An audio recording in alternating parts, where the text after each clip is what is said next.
Welcome to Kenton's videos. Enjoy the video. You start by stabilizing the bike and reducing tension on the wheel.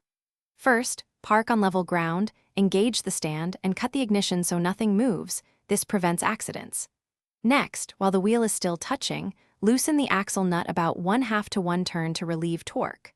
Once done, lift the bike on a center or paddock stand, remove any axle pinch bolts, then drop the caliper or disengage the chain adjuster so you can slide the wheel out safely.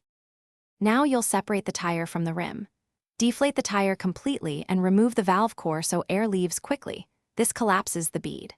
Apply soapy water around the bead to reduce friction and protect the rubber. Use 2 or 3 tire levers with rim protectors, inserting at one spot and prying a short section, then move opposite to avoid stressing the tube or rim.